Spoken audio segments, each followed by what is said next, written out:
one way you are going to have to be motivated. You are going to have to hear strong testimonies. Our children need it. So we have to be motivated so we can tell them something special.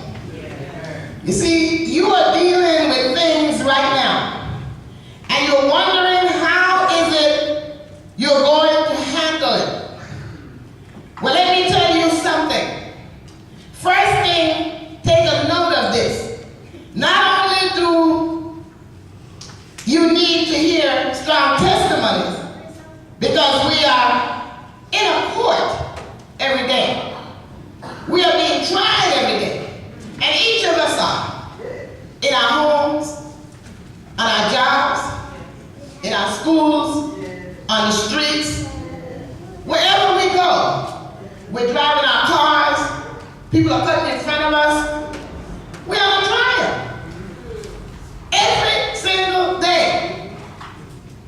So it's not the one person. It's all of us in this church and in this world. So that's why we need to develop that strong testimony. So we can fight daily.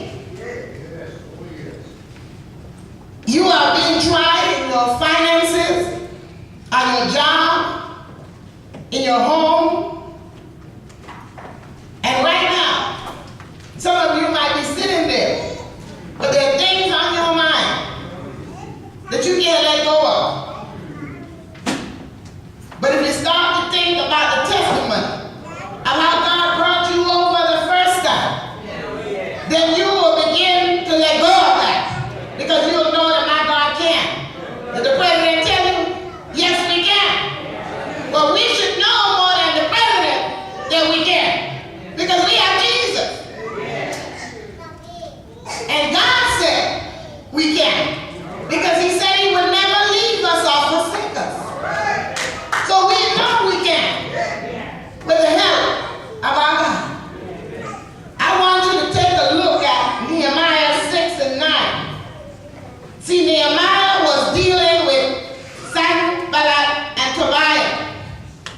In that 9th verse it says, they are all trying to frighten us, thinking their hand will get too weak for the work, and it will not be completed.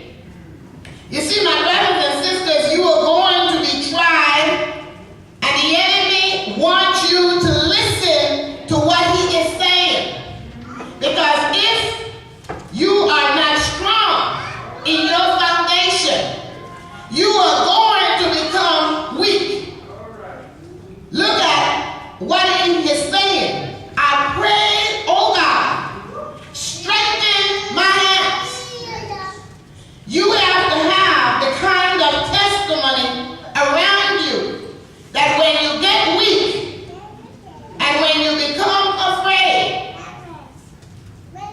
you can say, God, strengthen my hands. You see, you're going to stop leaning and depending on other people. You need to learn how to totally lean on God. Let God take it. Give him control of your life. Lord, strengthen my hands. You see, I know God knows me personally, because there are so many days I could not have made it without the Lord. I had to call him. Oh God, strengthen my hands. I remember when I had surgery on both of my hands.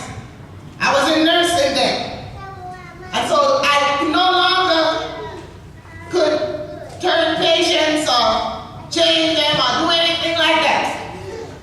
But I realized at that time, it wasn't even about my hands. Because God took me from beauty to nursing.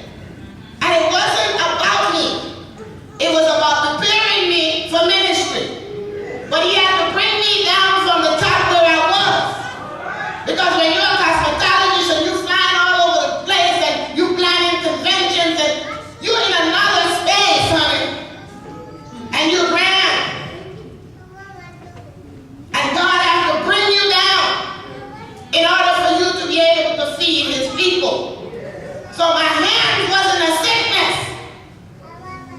It was a way for me to get into the training that I needed to go. Because they were already using me on the job as a chaplain. But they weren't paying me for it. They were using my skills. And they were paying the chaplain, who was a priest. And I said, well, if God is calling me, why am I sitting here? But he had to, in order to get me to do what, he had to make me sick for me then to begin to look. And that's what happened a lot of times with us. He has to do something drastic to get our attention. So he got